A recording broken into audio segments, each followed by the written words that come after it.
ओम शांति। आज प्यारे मीठे बाबा के अव्यक्त मुरली मंथन की डेट है 15 अक्टूबर 2023। आज हम ब्राह्मण बच्चों के लिए सबसे खुशी का दिन है, क्योंकि आज एक तो नवरात्रि आ रही है, माँ का आगमन हो रहा है और साथ में उनके पिता भोले बाबा का भी आगमन है। आज ही के दिन परमात्मा आने वाले हैं। शाम 6 बजे से बाबा की वाणी की तैयारी शुरू हो जाएगी और हम बच्चे मधुबन में लाइव शो देखेंगे।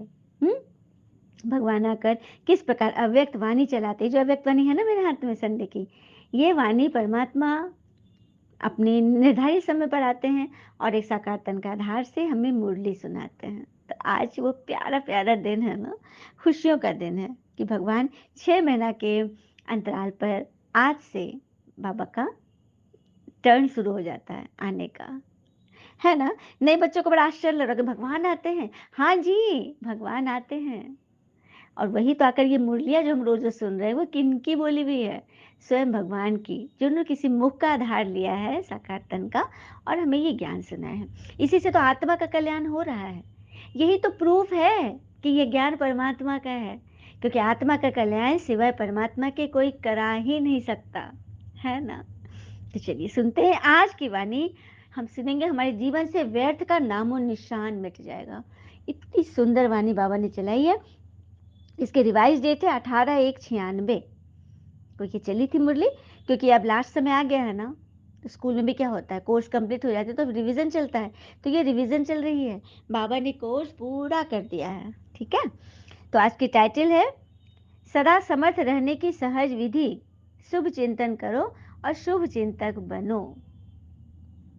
एक बाबा के लिए मीठा संगीत याद आ रहा है, उनके स्वागत में।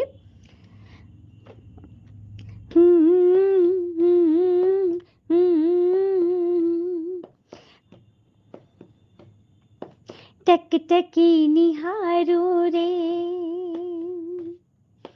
टक टकी निहारो में बाट जहू तेरे, रास्ता सवारू मैं राह तकू तेरे, रिश्ता सच्चा है तेरा मेरा, फिर भी क्यों मन जाए घबरा मेरा, नैन कहे सावरे,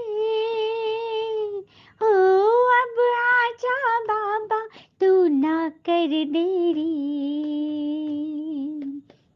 आजा रे आजा रे। हम्म, हम्म, हम्म। ला ला ला ला ला ला ला ला ला ला ला ला ला। ओ शांति। फिर से टाइटल बोलती हूँ, सदा समर्थ रहने की सहज विधि, शुभ चिंतन करो और शुभ चिंतक बनो। तो आज स्नेह संपन्न स्मृति दिवस है, 18 जनवरी 96 स्मृति दिवस है ना, ब्रह्मा बाबा के अव्यक्त होने का दिन। तो चारों ओर के बच्चों की स्नेह का दिल की आवाज बाबा के पास पहुंच रहा है। यह स्नेह सुख स्वरूप स्नेह है। बाप दादा इस दिवस को स्मृति दिवस के साथ साथ समर्थी दिवस भी कहते हैं। क्योंकि ब्रह्मा परिवार बाबा ने अपने साकार स्वरूप में सर्व कार्य करने की समर्थियां अर्थात शक्तियां साकार रूप से बच्चों को अर्पण कर दिया। सुना, जब ब्रह्मा पिता व्यक्त हो गए, शरीर छोड़े, तो वो गुप्त रीति से हो गए, आत्मा रूप में हो गए, और आत्मा रूप में वो अपनी समस्त शक्तियां बच्चों को अर्पण कर दी। इस दिवस को सन सोज फादर के वरदान का दिन कहा जाता है। साकार रूप में बच्चों का आगे किया और फरिश्ता रूप में अपने बच्चों की और विश्व सेवा को आरंभ कर दिया। सुना, जब शरीर में थे ब्रह्मा पिता तो बच्चों को आगे किए, और अब शरीर में नहीं रहकर भी फरिश्ता रूप से, आत्मा रूप से विश्व सेवा की ओर बढ़ गए। तो यह 18 जनवरी का दिवस ब्रह्मा बाबा के संपूर्ण नष्ट मोह स्मृति स्वरूप का दिन है। जैसे गीता के 18 अध्याय का सार है ना, भगवान ने अर्जुन को नष्ट मोह स्मृति स्वरूप बताया था ना, नष्ट मोह स्मृति लब्धा। तो ये 18 का यादगार है, ये 18 जनवरी। सुना, तो 18 तारीख बहुत इंपॉर्टेंट, जिसका जन्मदिन 18 को, समझ जाए कि यही 18 अध्याय की वो रहस्य है। मतलब 18 दिन तक चला था ना गीता ज्ञान, 18वें दिन उसकी पूर्णाहुति हुई थी ना, खत्म हुआ था। उसी तरह से 18 दिन, 18 जनवरी को बाबा ने अव्यक्त हुए, मतलब संपूर्ण ब्रह्मा बन गए। तो 18 तारीख बहुत इंपॉर्टेंट है। और 9 दूनी 18 भी होता है, 9 तारीख भी इम्पोर्टेंट है, डबल 18 हो गया उसमें, है। चलिए, तो बाबा कहते हैं, ये अव्यक्त दिवस दुनिया की अनजान आत्माओं को परमात्म कार्य की तरफ जगाने का है, क्योंकि मेजॉरिटी लोग ब्रह्मा पिता को देखकर यही सोचते व समझते हैं कि इन्हों का तो परमात्मा जो है ब्रह्मा है। हाँ, ये ब्रह्मा कुमार कुमारियाँ भगवान को, ब्रह्मा को ही भगवान मानती है, और ब्रह्मा ने साकार में पाठ परिवर्तन किया तो सोचते हैं कि यही भगवान है। सुना, जब ब्रह्मा को देखते, क्योंकि ब्रह्मा तो मनुष्य थे, लेखराज दादा, उनको तरफ देखते हैं तो उनको लगता है कि ब्रह्मा कुमारियाँ तो भगवान, भगवान को नहीं, इस गुरु को ही भगवान मानती है। जैसे कि आजकल लोग गुरु को भगवान मानते हैं, सही बात है ना, गुरु की पूजा करते, गुरु की फोटो रखते, लेकिन यहाँ तो ऐसी कोई बात ही नहीं है, क्योंकि आप जानते हो ना, इन्हों का करण करावन हार ब्रह्मा द्वारा ही परमात्मा कराते हैं। ये परमात्मा कार्य है, व्यक्ति का कार्य नहीं है। ये पहचान ब्रह्मा पिता के साकार पाठ परिवर्तन होने के बाद समझते हैं कि इन्हों को कोई शक्ति चला रही है। जब साकार पाठ उनका बदल गया, अव्यक्त हो गए, तब वो पूरे विश्व में उनकी सेवा, मतलब अव्यक्त रूप से सेवा कर रहे हैं बाबा। लेकिन कोई शक्ति कार्य करा रही है, वो कौन सी शक्ति है उसको भी देख रहे हैं, सोच रहे हैं, आखिर तो समझना ही है। तो किसका कार्य है? ब्रह्मा बाबा का या परमात्मा का काम है? सुना, बाबा कह रहे कि इतने विश्व में सेवा चल रही है, इतने सबको बाबा आगे ले जा रहे हैं, तो ये काम किसका है? भगवान का। जो बच्चे साकार के बाद में आए तो सोचते हैं ब्रह्मा पिता ने अपना साकार पाठ इतना जल्दी क्यों पूरा कर लिया। हम तो देखते ना, जो बच्चे नहीं देखे ब्रह्मा पिता को, तो ये सोचते कि भगवान ने इतने जल्दी उनसे पाठ क्यों पूरा करा लिया। हम भी तो उनको देखते हैं, हम भी तो मिलते हैं। लेकिन कल पहले का भी गायन है कि कौरव सेना के निमित्त बने हुए महावीर का कल्याण किस द्वारा हुआ था? शक्ति द्वारा हुआ ना। तो शक्तियों का पाठ ड्रामा में साकार रूप में निभा हुआ है, और सब मानते भी हैं कि मातृशक्ति के बिना इस विश्व का कल्याण होना असंभव है।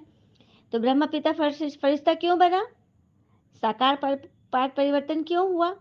अगर ब्रह्मा पिता फरिश्ता रूप धारण नहीं करते तो आप अपनी इतनी आत्माएं इतनी जल्दी कैसे पहुंच पाती? वायुमंडल कैसे परिवर्तित होता? वायुमंडल में कैसे, मतलब शांति फैलती? ब्रह्मा पिता फरिश्ता रूप में सेवा कर रहे हैं निरंतर। तो ब्रह्मा पिता का फरिश्ता बनना आप ज़्यादा से ज़्यादा बच्चों के भाग्य खुलने का कारण रहा, क्योंकि आपका भाग्य खुल रहा है, क्योंकि ब्रह्मा पिता फरिश्ता बन गए। सुना, तो अभी फरिश्ते रूप में जो सेवा की फास्ट गति है उसे देख रहे हो ना। फास्ट गति शुरू हुई कब से? हम्म, कब से शुरू? जब ब्रह्मा पिता व्यक्त हुए, तभी से शुरू हो गई। आज आप किसी के भी दिल से दुख के आंसू निकलते हैं क्या? बाबा पूछा, क्या आज किसी के भी दिल से दुख के आंसू निकलते हैं? निकले या अंदर अंदर थोड़ा आया? जिसको दुख की थोड़ी भी लहर आई वो हाथ उठाओ। दुख हुआ? नहीं हुआ। आज के दिन तो ब्रह्मा पिता को सेवा का साथी बनने का दिन है। आप सब साथी हो कि साक्षी हो? हम्म, सेवा में साथी हो, माया की परिस्थितियों से साक्षी। सुना, क्या करना है? साथी भी हो, साक्षी भी हो। तो कहाँ पे साथी बनना है? सेवा में साथी। अब माया की परिस्थितियां आ रही है, प्रॉब्लम्स आ रहे हैं, विघ्न आ रहे हैं, तो वहां पे साक्षी बन जाओ। माया को तो वेलकम किया है ना, कि घबराते हो? हाय क्या हो गया, थोड़ा थोड़ा घबराते हो क्या? माया के हल्के हल्के रूपों को तो आप भी जान गए हो, माया भी सोचती कि ये जान गए हैं। लेकिन जब कोई भी विकराल रूप की माया आवे तो सदा साक्षी होकर खेल देखो। जैसे वो कुश्ती का खेल होता है ना, तो सभी तो कुश्ती नहीं करते, क्या करते? देखते हैं ना दर्शक दीर्घा में। उसी तरह से कोई परिस्थिति आई, माया खेल खिला रही, आप साक्षी होकर दर्शक दीर्घा में बैठ जाओ, किनारे हट जाओ। हम्म, तो साक्षी होकर खेल देखने में मजा आता है ना। अब देखिए, मैच देखते हैं हम टीवी में, ठीक है, India Pakistan, India Sri Lanka, New Zealand, सबके साथ मैच हो रहा है। तो जो बाहर टीवी से बाहर बैठ के देख रहा है, उसको क्या मेहनत लग रही है बोलने में, अरे उसको ऐसे करना चाहिए था, अरे उसको ऐसे बॉल फेंकना चाहिए था। तुम जब से वहां जाओ फील्ड में, तब पता चले कि क्या होता है। बोलने में क्या जाता है? तो साक्षी होकर देख रहे हैं, बस बोल रहे हैं, मजा ले रहे हैं, मनोरंजन कर रहे हैं, फंस नहीं रहे हैं। उसी तरह से कोई विकराल रूप आए माया के, तो साक्षी बनकर खेल देखो, मजा लो। हम्म, उससे फंसो मत, नहीं तो फिर खेलना पड़ेगा, खेलने में फिर मेहनत है, नहीं खेलो, बच जाओ। सिर्फ बाहर का शेर का रूप है, लेकिन बिल्ली का नहीं है। माया आती है ना, तो क्या है, बाहर से लगता है एकदम शेर, लेकिन है वो पेपर टाइगर। एक बार आप ब्लो करोगे ना, फ्लू फ्लो करोगे, बस ब्लो हो जाएगा, उड़ जाएगा वो, दम नहीं है उसमें। हम्म, लेकिन बच्चे क्या करते हैं, कागज के शेर को समझ जाते हैं कि असली शेर, और डर जाते हैं, माया आ गई, माया आ गई, तो घबरा जाते हैं। कुछ भी ताकत नहीं है माया में।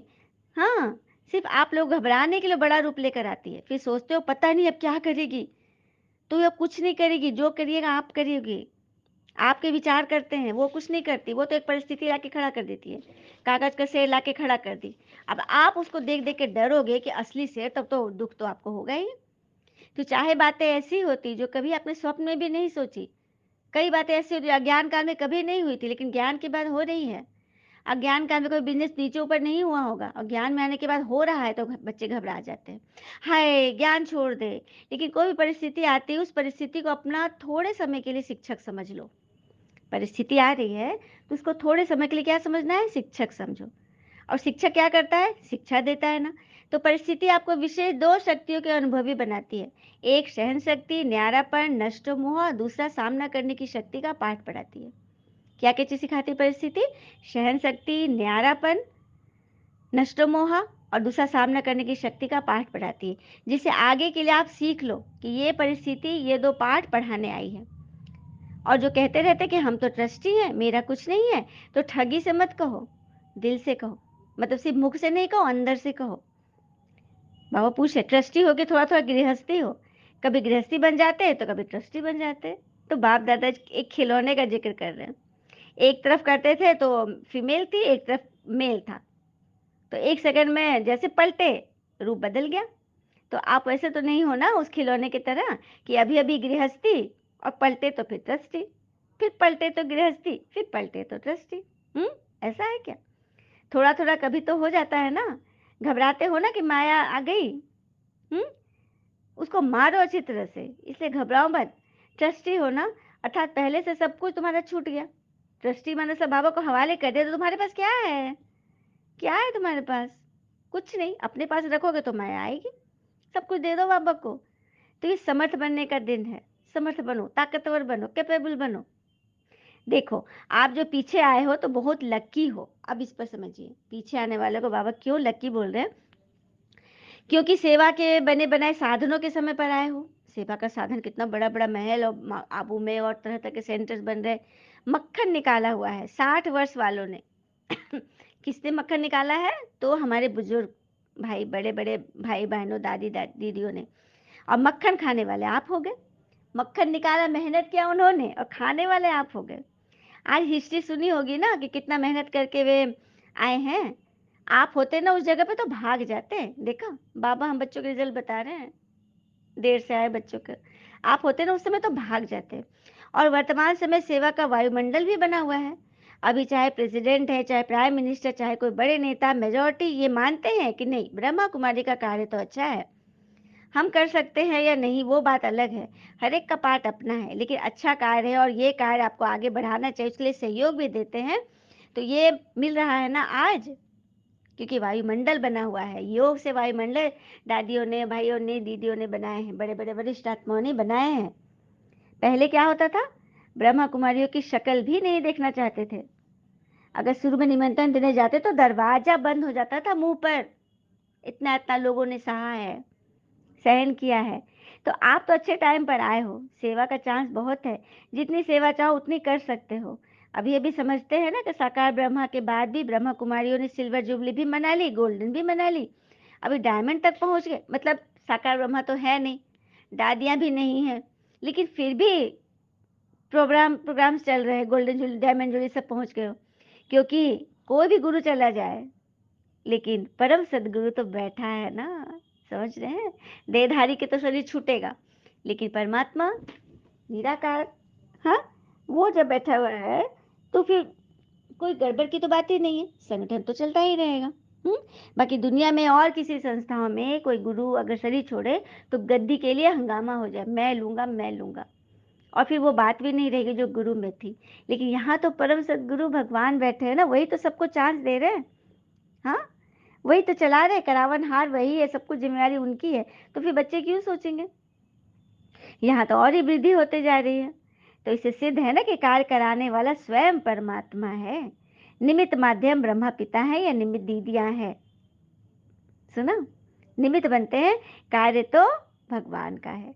तो आज सारे दिन में किसके पास माया आई, बाबा पूछ रहे हैं। आज सारे दिन में किसी के सामने बाबा आते हैं ना 6:30 से, तो पूछ रहे सारे दिन में किसी के पास माया आई? कोई पोतरा धोतरा तो याद नहीं आया? हम्म, याद आते हैं ना। ये मेरा बच्चा ये ऐसे है, वैसे है। और कहते हैं ना, अज्ञान की शक्ति क्रोध और मोह है और ज्ञान की शक्ति मौन है। जितना आप मौन में रहोगे ना, उतना आत्मा आपकी शक्तिशाली शक्ति अर्जित करेगी। तो सदा ऐसे समर्थ रहो। और इसकी सबसे बड़ी सहज विधि है 2 शब्द याद रखना। तो 2 शब्द याद रख सकते हो ना? सारी मुरली भूल जाए लेकिन 2 शब्द याद रखना। वो 2 शब्द है, जानते भी हो, जैसे नई बात नहीं है। एक है शुभ चिंतन, नेगेटिव कोई पॉजिटिव करो, इसको कहते हैं शुभ चिंतन।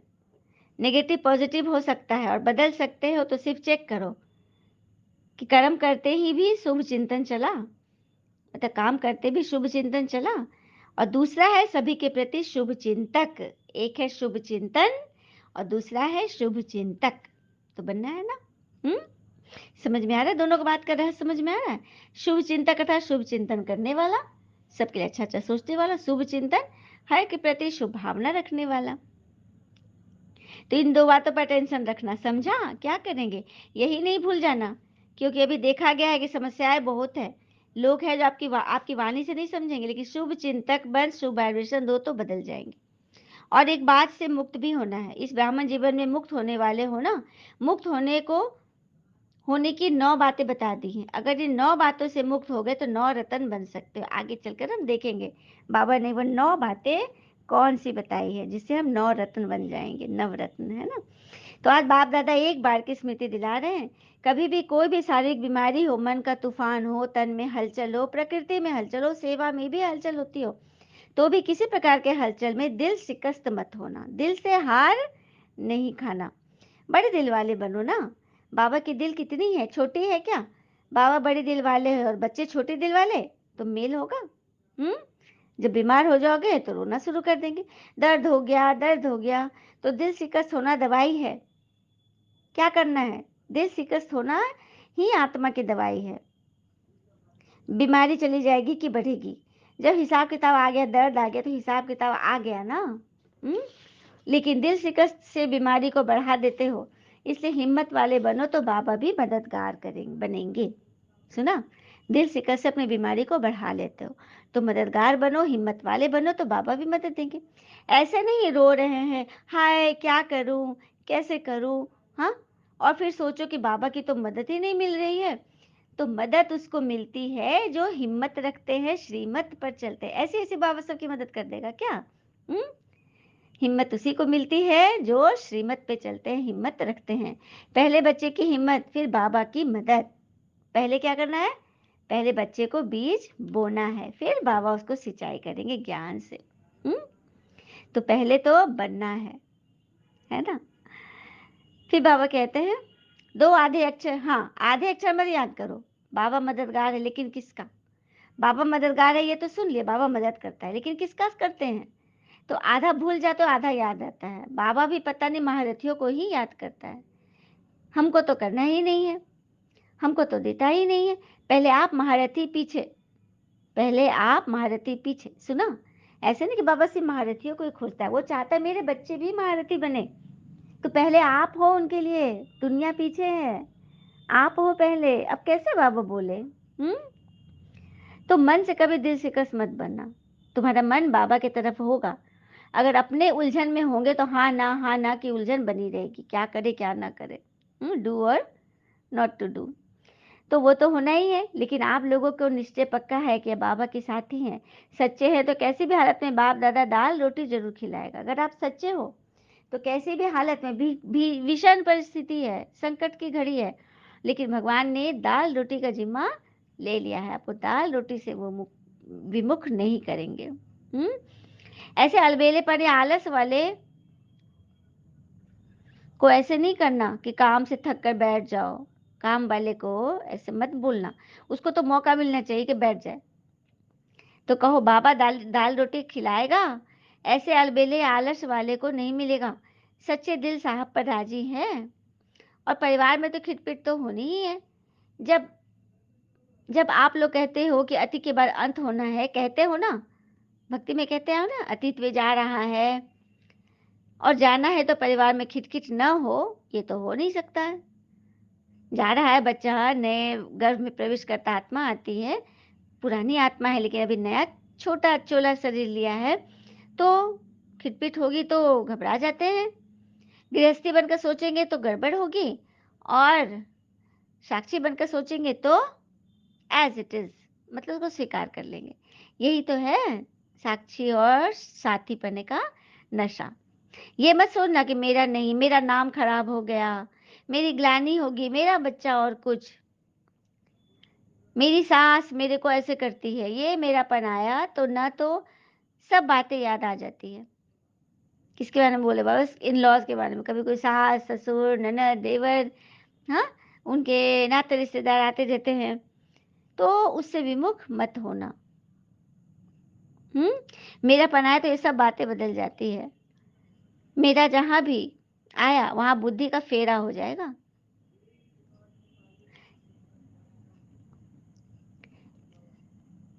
बदल जाते हैं, हाँ? अगर बुद्धि कहाँ भी उलझन में उलझती है, तो समझो ये मेरापन है। बुद्धि उलझन में कहीं उलझती है, तो समझा जाएगा कि यह बाबा का काम है। हुँ? तो अपने को चेक करो कि जितना सुलझने की कोशिश करते हो, उतना ही उलझते चले जाते हो। अपने को चेक करो कि जितना औरों को सुरक्षित स्थान में भेजना चाहते हैं, उतना ही हम असुरक्षित हो जाते हैं। क्योंकि दूसरों को बचाने में हम अपना ख्याल छोड़ देते हैं। भगवान के बच्चे हैं, ये तो पक्का पाठ है ना, इसको भी माया हिला दी। आप ही हो ना, तो क्या करेंगे? सभी समर्थ बनो, और सन सो फादर, फादर सो सन का पाठ याद करो। कच्चा नहीं है, कच्चा नहीं करो, पक्का करो। सभी हिम्मत वाले होना, प्राथमिक बातें यही है कि हम बाबा को नमस्ते करें। चारों ओर के सर समर्थ आत्माओं को सर, माया जीत, जगत जीत, प्रकृति जीत, बच्चों को बाबा की याद, प्यार और नमस्ते नमस्ते। बाबा ने 9 रत्न में आने के लिए 9 बातों से मुक्त होने का इशारा दिया है। ये 9 बातें कौन सी हैं?